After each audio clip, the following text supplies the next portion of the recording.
그들이 여리고에 이르렀더니 예수께서 제자들과 허다한 무리와 함께 여리고에 나가실 때 디메오의 아들인 맹인 거지 바디메오가 길가에 앉았다가 나사렛 예수시란 말을 듣고 소리질러 이르되 다윗의 자손 예수여 나를 불쌍히 여기소서 하거늘 많은 사람이 꾸짖어 잠잠하라 하되 그가 더욱 크게 소리질러 이르되 다윗의 자손이여 나를 불쌍히 여기소서 하는지라.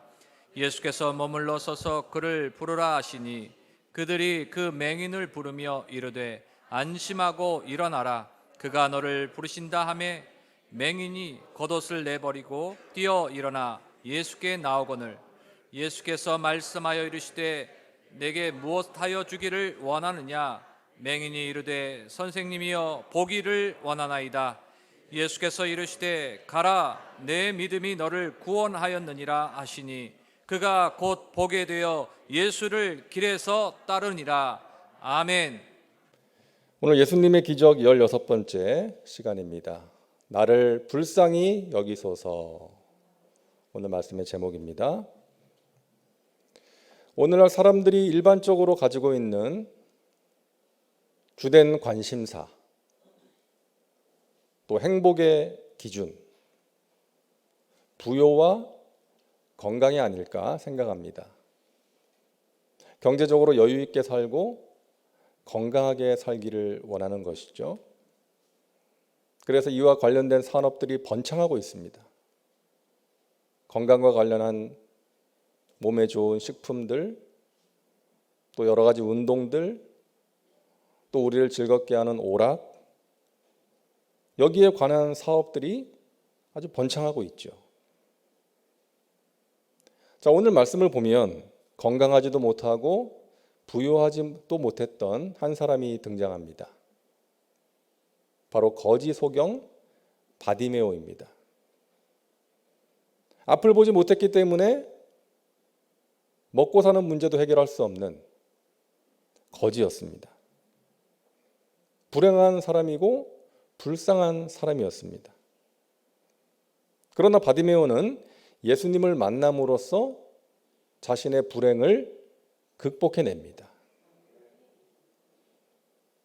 여러분, 사실 불쌍한 사람은 바디메오가 아니라 예수님을 알지 못한 채 세상의 것들만 추구하면서 살아가는 사람 아니겠어요? 그런 사람들이 정말로 불쌍한 사람들이죠.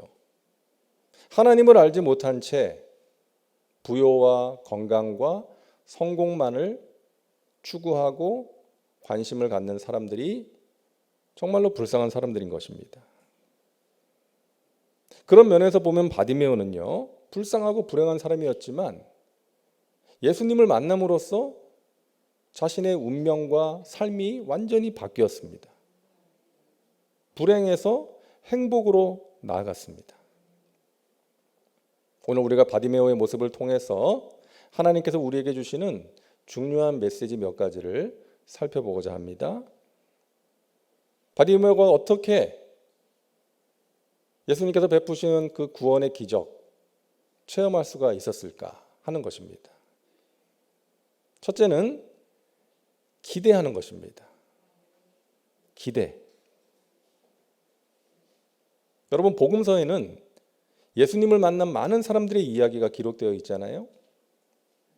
근데 그들이 모두 변화되었나요? 그렇지 못했어요.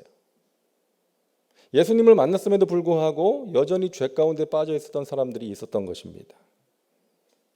그런가 하면 오늘 바디메오처럼 예수님을 만남으로 운명과 삶이 변화된 그런 사람도 있었어요. 무슨 차이입니까? 예수님을 만남으로 변화된 사람들은 예수님에 대한 단순한 호기심으로 예수님께 나왔던 사람들이 아니었어요. 예수님에 대한 어떤 기대가 있었던 거예요. 예수님은 나의 문제를 해결해 주실 수 있어. 내가 예수님을 만나면 내 삶이 변화될 거야. 이러한 기대감을 가지고 예수님께 나왔던 거예요. 그들에게는 변화의 역사가 일어났던 것입니다.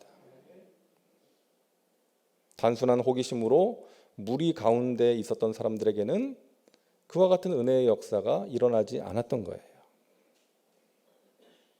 여러분, 바디메오는 예수님을 눈으로 보지는 못했지만 예수님에 대한 소문을 귀로 들어서 예수님을 알고 있었습니다.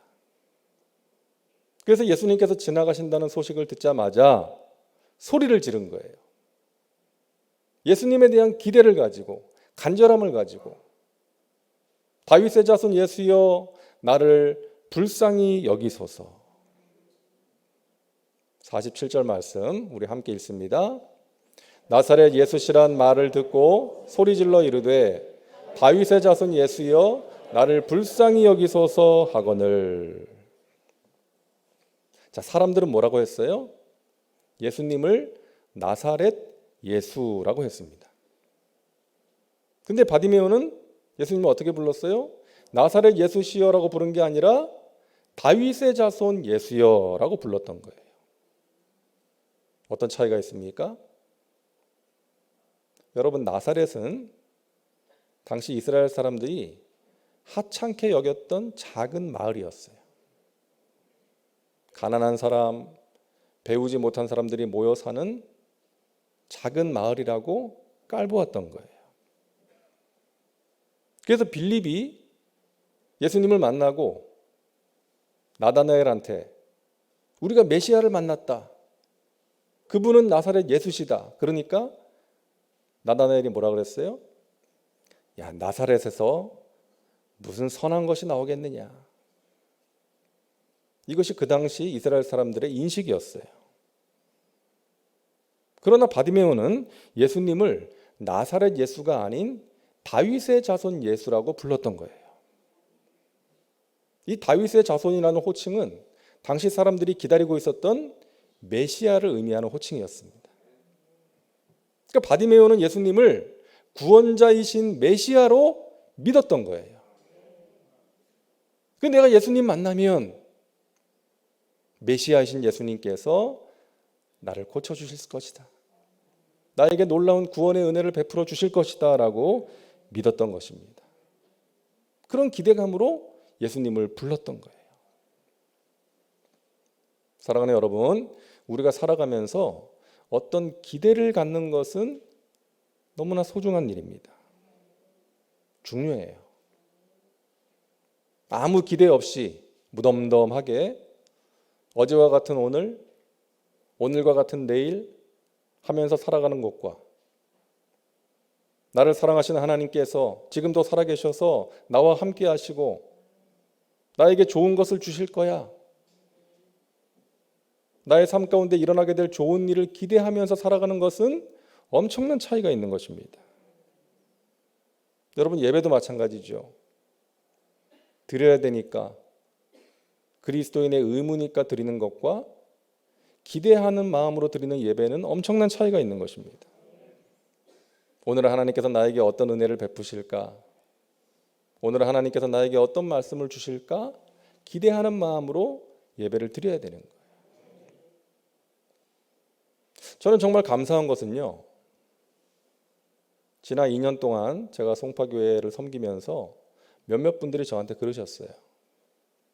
목사님, 예전에는 교회에 나오는 것이 어떤 때는 힘들고 마음이 괴로웠는데 이제는 즐거운 마음으로 교회로 옵니다.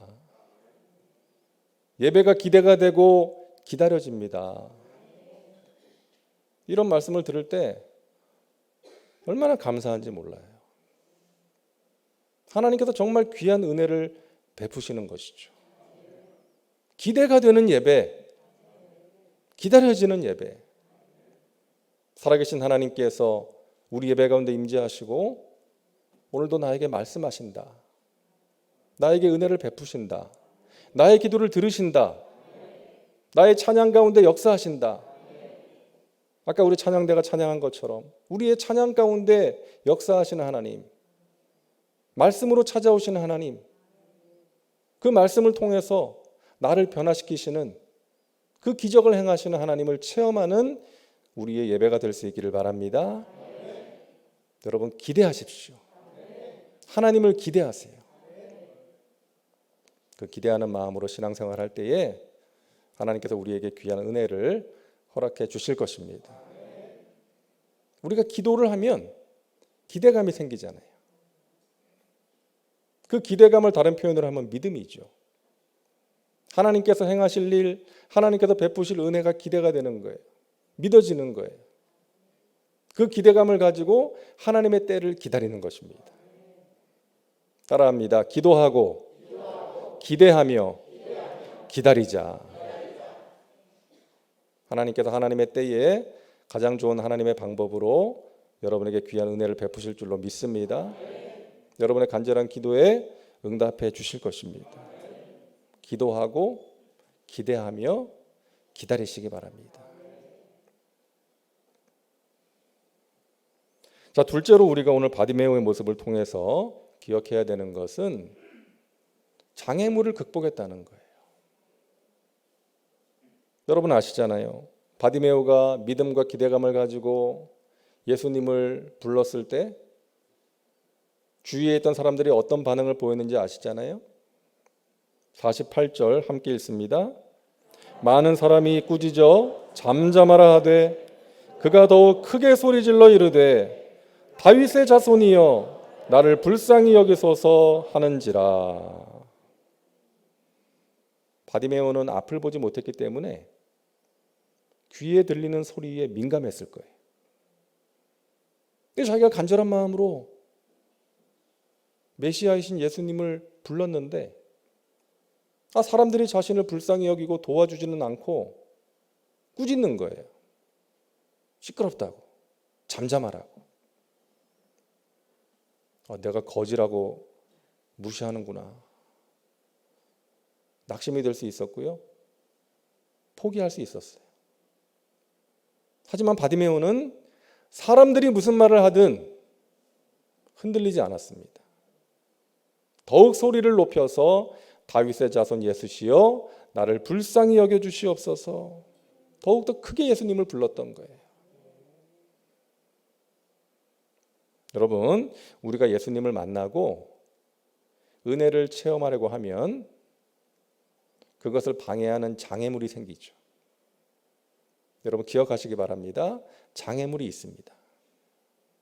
환경적인 장애물이 있어요. 삭개오가 예수님을 만나려고 갔는데 사람들이 많아가지고 자신의 키가 작아서 예수님을 볼 수가 없는 거예요. 하지만 사회적인 지위와 체면 다 내려놓고 나무 위로 올라가서 결국 예수님을 만났던 것입니다. 환경적인 장애물을 극복해야 돼요. 내 곁에 있는 사람, 가까운 사람이 예수님께로 나아가는 나의 발걸음을 무겁게 하는 장애물이 될 수도 있는 것입니다. 사랑하는 사람이 생겼어요. 결혼하고 싶은 사람이 생겼어요. 근데 이 사람이 예수님을 믿지 않아요. 어떻게 해야 되나 고민하고 있는데 이 사람이 그러는 거예요. 내가 결혼하면 당신하고 같이 교회 나갈게. 아니 지금부터 나갈게. 그리고 같이 교회에 가서 예배를 드려요. 근데 결혼하고 나니까 달라지는 거죠. 약속을 지키지 않고 당신이나 갔다 와. 그리고 어느 날은 내가 모처럼 쉬는 휴일인데 꼭 그렇게 교회를 가야 되겠어? 우리 가족여행 가자. 그 남편의 요구를 또 매번 거절할 수 없어서 한 번, 두 번 들어주다가 그런 남편, 그런 아내의 영향으로 내가 가진 믿음도 잃어버리는 거예요. 그런 경우가 있지 않습니까? 그래서 기왕이면 믿는 사람과의 결혼을 권하는 거죠. 물론 믿지 않는 사람과 결혼해서 전도하면 귀한 일이지만 그렇지 못하고 오히려 자기가 가진 믿음조차 잃어버릴 때가 있기 때문에 믿는 사람과의 결혼을 권하는 것입니다. 어떤 사람은 주일 아침만 되면요 부부싸움 하게 된대요. 꼭 주일 아침만 되면 막 속에서 열불이 난다는 거예요. 평소에는 아침 일찍 출근을 하니까 보이지 않아서 괜찮은데 주일 아침에는 막 늦게까지 막 널브러져 있는 모습 보면 이제 교회 가야 되는데 일어날 생각도 안 하고 애들도 평소에는 일찍 학교 가니까 보이지 않아서 괜찮은데 애들도 같이 널브러져 있고 하니까 막 속에서 열불이 나가지고 뭐 하고 있는 거냐고, 빨리 일어나라고, 교회 가야 되는데 이 사람이 왜 이렇게 승질을 내냐고, 아침부터 모처럼 쉬는 날. 그러면서 막 부부싸움이 일어날 수 있는 거예요. 하나님께 나아가는 우리의 마음과 발걸음을 무겁게 하는 상황을 만날 수 있다는 거예요. 장애물이에요. 박은혜 전도사라고요, 조선족인데 중국에서 결혼을 하고 살다가 어느 날 우연히 라디오를 듣다가 극동방송을 듣게 됐대요. 극동방송이 잡힌 거예요. 이 사람이 극동방송을 듣다가 예수님을 믿게 됐어요. 그 방송을 날마다 듣는 거예요. 어느 날 방송에 귀를 기울이면서 열심히 듣고 있는데 갑자기 자기 머리에 물벼락이 떨어집니다. 남편이 들어온 거예요. 남편이 온 줄도 모르고 그 방송을 듣고 있었던 거예요. 이 옆에 내가 뭘 듣고 있는 거냐고 물벼락을 뒤집어 씌운 거예요. 여러분, 중국에도 교회가 있잖아요. 정부에서 인가해 준 교회가 있습니다. 종교의 자유가 있는 것처럼 보이기 위해서 정부에서 인정해 준 교회가 있는데 이 사람이 그 교회를 나가기 시작해요. 남편이 핍박을 하는 거예요. 교회를 다녀오면 방에 갇혀서 맞을 때가 많았대요. 두들겨 맞는 거예요. 한 번은 맞아서 고막이 터진 적도 있었답니다. 그렇게 10년을 핍박을 받았어요. 그럼에도 불구하고 믿음을 버리지 않았어요. 한 번은 남편이 그러더래요. 너 나를 택할래? 예수를 택할래? 나는 예수님도 택하고 당신도 택할 거예요. 울먹이면서 말을 했지만 결국 강제로 이혼을 당합니다. 그리고 우리나라에 와가지고 그 예수님의 사랑을 전하고 싶어서 신학을 공부한 거예요. 그리고 우리나라에 있는 조선족들을 상대로 이제 복음을 전하는 사역을 하게 됩니다. 얼마나 믿음이 뜨거운지 몰라요. 그냥 만나는 사람한테 만나는 사람마다 예수님을 전하는 거예요. 여러분, 이렇게 예수 믿는 사람도 있습니다. 옛날 얘기가 아니에요. 요즘 얘기예요. 박해 속에서도 믿음을 버리지 않는 그런 사람들이 있다는 것입니다. 사랑하는 여러분, 예수님께 나아가는 여러분 앞에 어떤 장애물이 있습니까? 삭개오처럼 키가 작고 사람이 많아 예수님을 만날 수 없었지만 나무 위에 올라가서 마침내 예수님을 만났던 것처럼, 오늘 바디메오 같이 사람들의 책망에도 크게 예수님을 불러 결국 기적의 주인공이 되었던 것처럼, 예수님께 나아가는 여러분의 마음과 여러분의 발걸음을 무겁게 만드는 장애물을 만날 때 여러분 포기하지 마시고 타협하지 마시고 예수님을 계속해서 찾으시고 은혜의 자리로 나아가서 우리 주님이 주시는 좋은 것들을 풍성히 누리고 나누며 살아가시기를 주님의 이름으로 축원합니다. 장애물을 극복해야 됩니다. 여러분, 셋째로 우선순위입니다. 우선순위. 여러분, 바디메오가 예수님을 크게 부르니까 예수님께서 가시다가 멈춰서서 바디메오를 부르십니다. 그러자 바디메오가 어떻게 해요? 50절 같이 읽습니다. 맹인이 겉옷을 내버리고 뛰어 일어나 예수께 나아오거늘. 바디메오는 예수님이 부르시자 자신의 절박한 문제를 해결받기 위해서 겉옷을 벗어 던지고 예수님께로 달려갑니다. 여러분 기억하세요. 바디메오는 거지입니다. 거지. 거지에게 겉옷은 소중한 물건이에요. 또 사면 되지가 아니에요. 그에게 있어서 전 재산일 수도 있어요. 그것을 버리고 가장 귀한 일을 선택한 것입니다. 여러분, 오늘날 많은 사람들이 예수님께 나아가는 것 대신에 겉옷을 위해 살고 있어요. 물론 겉옷이 필요합니다. 우리가 살아가는 데 필요한 것들, 돈도 필요하고 건강도 필요하고 성공도 해야 되고 집도 마련해야 되고 차도 사야 되고 옷도 사야 되고요. 열심히 일을 해야 되고 또 취미생활도 해야 되고. 하지만 가장 중요한 것을 놓쳐서는 안 된다는 것이죠. 예수님 만나는 것, 예수님께서 나에게 맡기신 사명을 감당하는 것, 주님을 기쁘시게 하는 삶을 살아가는 것입니다. 우선순위의 문제예요. 지난 금요일 날 강래우 지휘자가 간증을 했는데 본문 말씀이 뭐였어요? 마태복음 6장 33절이었죠. 우리 같이 읽습니다. 그런즉 너희는 먼저 그의 나라와 그의 의를 구하라. 그리하면 이 모든 것을 너희에게 더하시리라. 이탈리아 로마에 유학을 가서 그 치열한 경쟁 속에서 좌절을 했지만 수없이 콩쿠르에서 낙방을 했지만 하나님을 붙든 거예요. 벼랑 끝에 서는 용기를 낸 것이죠.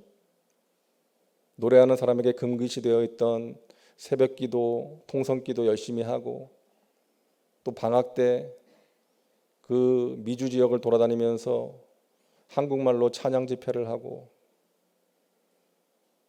하나님께서 그것을 기쁘게 보셔서 먼저 하나님의 나라와 의를 구했더니 하나님께서 그것을 기뻐하셔서 나를 높여주시고 지금까지 인도해 주셨습니다.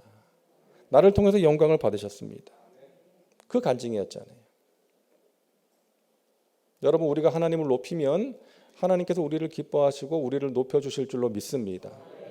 우리가 하나님을 기쁘시게 하면 하나님께서 우리에게 기쁨을 주실 줄로 믿습니다. 먼저 하나님의 나라와 의를 구하면 우리가 살아가는 데 필요한 모든 것들을 하나님께서 채워주신다고 약속하셨어요. 여러분, 그 약속을 믿으시고 그 약속의 말씀을 체험하며 살아가시기를 바랍니다. 내가 먼저 하나님의 나라와 의를 구했더니 하나님께서 나를 기뻐하셔서 나에게 이와 같은 은혜를 베풀어 주셨습니다. 그와 같은 간증이 여러분에게 있게 되시기를 바랍니다. 바디메오는 겉옷을 벗어 던지고 예수님께 달려갔습니다. 그러자 예수님께서 말씀하셔요. 내가 너에게 무엇을 해주기를 원하느냐? 주여, 제가 보기를 원합니다. 그 순간 예수님께서 말씀하시죠. 52절 함께 읽습니다. 예수께서 이르시되 가라, 내 믿음이 너를 구원하였느니라 하시니 그가 곧 보게 되어 예수를 길에서 따르니라. 바디메오가 드디어 보게 되었습니다. 놀라운 기적을 체험한 거예요. 근데 그 다음 행동을 보세요. 예수님을 따랐다는 거예요. 여러분, 바디메오는요, 눈을 뜨게 되면 보고 싶은 게 많이 있었을 거예요. 가고 싶은 곳이 많이 있었을 거예요. 만나고 싶은 사람이 많이 있었을 거예요. 하지만 그는 자신의 눈을 뜨게 해주신 구원자이신 예수님을 따라갔다는 것입니다. 사랑하는 여러분, 예수님을 여러분의 삶의 주인으로 모시고 따라가시기 바랍니다. 예수님의 말씀을 따라가시고 예수님께서 인도하시는 곳으로 따라가시기를 바랍니다. 예수님께서 하라고 하시는 일은 열심히 하시고 하지 말라고 하시는 것은 하지 마시기를 바랍니다. 그게 예수님을 따르는 거예요. 이 세상의 그 무엇보다도 우리 예수님을 더욱더 사랑하시기를 주님의 이름으로 축원합니다. 우리의 자녀들이 이런 믿음의 자녀들이 되기를 원합니다. 살아계신 주님을 향한 기대감으로 여러 가지 장애물을 극복하고 이 세상이나 세상의 것들이 아니라 예수님을 사랑하고 따라감으로 영혼이 잘된 같이 범사가 잘되며 강건한 복을 받아 누리고 나누며 살아가는 저와 여러분 또 우리의 자녀들 되기를 간절히 바랍니다. 주여, 저를 불쌍히 여겨 주옵소서. 주여, 주님을 알지 못하고 살아가는 저들을 불쌍히 여겨 주옵소서.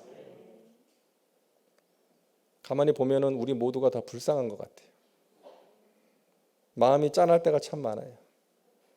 저는 우리 교역자님들을 볼 때도 마음이 짠할 때가 많고 우리 장로님들, 권사님들을 뵐 때도 마음이 짠할 때가 많고 몸이 아프신 분들, 또 삶의 이런저런 문제 때문에 힘들어하는 분들을 뵈면 참 마음이 짠할 때가 많아요.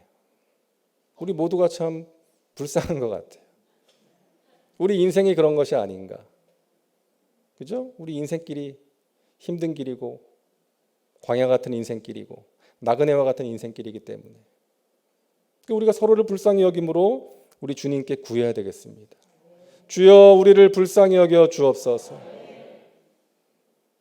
우리 예수님을 향한 기대감으로 예수님께 나아갈 때에 우리의 모든 것을 아시는 주님께서 오늘 바디메오를 보게 하신 것처럼 내가 너에게 무엇을 하여 주기를 원하느냐? 주여 내가 이것을 원합니다. 내 믿은 대로 될지어다. 예수님께서 행하시는 은혜의 역사를 체험하시고 하루하루 하나님을 찬양하며 하나님이 베푸시는 은혜 가운데 승리의 삶을 살아가시기를 주님의 이름으로 축원합니다. 기도합니다. 좋으신 하나님 감사합니다. 우리의 삶 가운데 필요한 것을 아시는 주님, 우리의 간절한 기도를 들으시고 주님의 때에 주님의 방법으로 응답하시는 주님 감사합니다.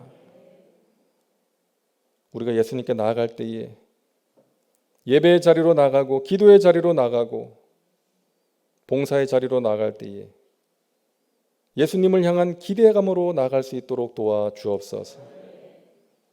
우리의 신앙생활이 절대로 형식화되지 않도록 습관화되지 않도록 주님 붙들어 주옵소서. 주님께 나아가는 우리의 마음과 발걸음을 무겁게 만드는 장애물을 극복하게 도와주시고 이 세상이나 세상의 것들이 아니라 우리 예수님을 더욱더 사랑하고 예수님을 더욱더 따라감으로 영혼이 잘된 같이 범사가 잘되며 강건한 그 복을 풍성히 받아 누리고 많은 사람들에게 나누어주는 축복의 통로로 살게 하여 주시옵소서. 이 밤에 저희들의 간절한 기도를 들으시고 응답하실 하나님을 찬양합니다. 예수님의 이름으로 기도하옵나이다. 아멘.